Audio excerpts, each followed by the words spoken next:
Hello மாமிஸ், இன்றைக்கி நம்ம சேனலில் குழந்தைங்களுக்கு ஒரு பெஸ்ட் ஹெல்த் ட்ரிங்க் தான் பார்க்க போகிறோம். நம்ம கடையில் வாங்குகிற ஹெல்த் ட்ரிங்கை விட டேஸ்ட் நல்லாவே இருக்கும். என் பொண்ணு ரொம்பவே விரும்பி குடிப்பா. இதை டெய்லி பாலில் மிக்ஸ் பண்ணி கொடுக்கும்போது பேபியோட ஏஜுக்கு ஏற்ற மாதிரி வெயிட் கெயின், அப்புறம் அவங்க ஹைட்டும் நல்லாவே இன்க்ரீஸ் ஆகும். கண்டிப்பாக 1 மந்த்லேயே நல்லா சேஞ்ச் தெரியும். அது மட்டும் இல்லை, இதில் நிறைய கால்சியம் இருக்கனால போன் டெவலப்மெண்ட்டுக்கும், அப்புறம் நிறைய குட் ஃபேட் இருக்கனால பிரெயின் டெவலப்மெண்ட்டுக்கும் ரொம்பவே ஹெல்ப்ஃபுல்லாக இருக்கும். பேபி ஸ்கின்னுக்கு நல்ல ஒரு ஷைனிங் கொடுக்கும். நிறைய ஸ்கின் க்ரீம்லாம் பார்த்தீங்கன்னா இதை தான் ஒரு மெயின் இன்க்ரீடியண்ட்டாக சேர்த்துருப்பாங்க. ஸ்கின்னுக்கு நேச்சுரலாகவே ஒரு க்ளோ கிடைக்கும். வீடியோ போகிறதுக்கு முன்னாடி ஒரு லைக் கொடுத்துட்டு வீடியோ பாருங்கள். அப்போ தான் நிறைய மாமிஸ்க்கு போய் ரீச் ஆகும். அப்புறம் நம்ம சேனலை மறக்காமல் சப்ஸ்கிரைப் பண்ணிவிட்டு பக்கத்தில் இருக்க நோட்டிஃபிகேஷன் பெல்லையும் ப்ரெஸ் பண்ணி வச்சுக்கோங்க. இது பண்ணுறதுக்கு ஒரு கடாயில் 1 டம்ளர் அளவு தண்ணி கொதிக்க வச்சுக்கலாம். தண்ணி நல்லா கொதித்ததுக்கப்புறம் இதில் 200 கிராம் அளவுக்கு பாதாம் சேர்த்துக்கலாம். சேர்த்ததுக்கப்புறம் 1 நிமிஷத்துக்கு கொதிக்க விட்டால் போதும். அதுக்கப்புறம் நம்ம அடுப்பை அமர்த்திடலாம். அமர்த்துறதுக்கப்புறம் 5 நிமிஷத்துக்கு பாதாம் இதிலே இருக்கட்டும். இது தோல் உரிக்கிறதுக்கு ஒரு இன்ஸ்டண்ட்டான மெத்தட். அது மட்டும் இல்லாமல் தோல் ரொம்ப ஈஸியாகவே உரிக்க வரும். நம்ம நார்மலாக பச்சை தண்ணியில் நைட்டு ஊற வச்சு காலையில் உரிக்கிறத விட இது கொஞ்சம் ஈஸியாகவே உரிக்க வரும். 5 நிமிஷம் ஆனதுக்கப்புறம் நம்ம தண்ணியை வடிகட்டி எடுத்துக்கலாம். வடிகட்டினதுக்கப்புறம் இந்த மாதிரி தோலை நம்ம ஈஸியாக உரித்து எடுத்துடலாம்.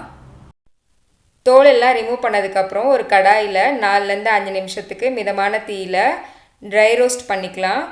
நல்லா வறுத்து எடுத்துக்கலாம். நல்லா வறுப்பட்டதுக்கப்புறம் மேலே ப்ரௌன் கலரில் டாட்ஸ் மாதிரி வரும். இது ஆறட்டும். ஒரு மிக்ஸி ஜாரில் 4 ஏலக்காயோட விதைகள் எடுத்திருக்கேன்.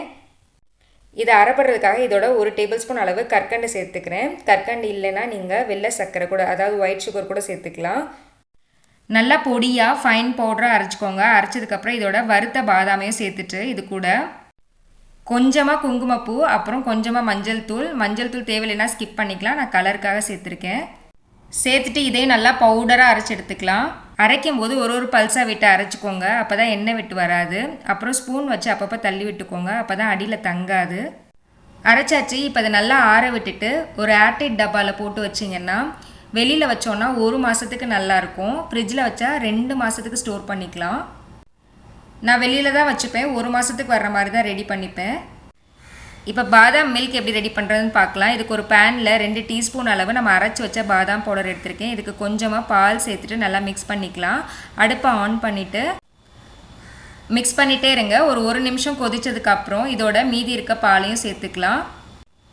நான் மொத்தமாக பெரிய கிளாஸ்க்கு 1 கிளாஸ் அளவு பால் எடுத்திருக்கேன். இதையும் நல்லா கொதிக்க விட்டுக்கலாம். பால் பொங்கினதுக்கப்புறம் 1 நிமிஷம் கொதிக்க விட்டால் போதும். ரொம்ப கொதிக்க விடணும் அப்படின்னு அவசியம் இல்லை. இதோட நாட்டு சர்க்கரையும் சேர்த்துக்கலாம். நீங்கள் இப்படி கொதிக்க வைக்காமல் பாதாம் பவுடர் இன்ஸ்டண்ட்டாகவே பாலில் சும்மாவே மிக்ஸ் பண்ணிவிட்டு கொடுத்துக்கலாம். பட் நம்ம இந்த மாதிரி கொதிக்க வைக்கும்போது அதோட ஃப்ளேவர் நல்லாவே இறங்கும் பாலில். இதை நீங்கள் டெய்லி குழந்தைங்களுக்கு கொடுக்கும்போது வெயிட்டில் 100% நல்லாவே சேஞ்ச் இருக்கும். ஸ்கின்னுக்கு ஒரு க்ளோ கிடைக்கும். அவங்களோட ஹேருக்கும் ரொம்பவே நல்லது. இதில் நம்ம சேர்த்துருக்க ஏலக்காய், குங்குமப்பூ இதெல்லாம் சேர்ந்து நல்லா ஒரு வாசமாகவும் இருக்கும். ரொம்ப டேஸ்டியாகவும் இருக்கும். குழந்தைங்க ரொம்பவே விரும்பி குடிப்பாங்க. கண்டிப்பாக ட்ரை பண்ணி பாருங்கள். 1 மாதத்துலேயே நல்ல சேஞ்ச் தெரியும். இந்த வீடியோ உங்களுக்கு பிடிச்சிருந்துச்சுன்னா லைக் பண்ணுங்கள். உங்கள் கருத்துக்களை எனக்கு கமெண்ட்டில் சொல்லுங்கள். உங்கள் ஃப்ரெண்ட்ஸ் அண்ட் ஃபேமிலி கூட கண்டிப்பாக இந்த வீடியோ ஷேர் பண்ணுங்கள். அப்போ நம்ம சேனலை மறக்காமல் சப்ஸ்கிரைப் பண்ணிக்கோங்க. நெக்ஸ்ட்டும் இதே மாதிரி ஒரு யூஸ்ஃபுல்லான இன்ட்ரெஸ்டிங்கான வீடியோவில் மீட் பண்ணுறேன். தேங்க்யூ.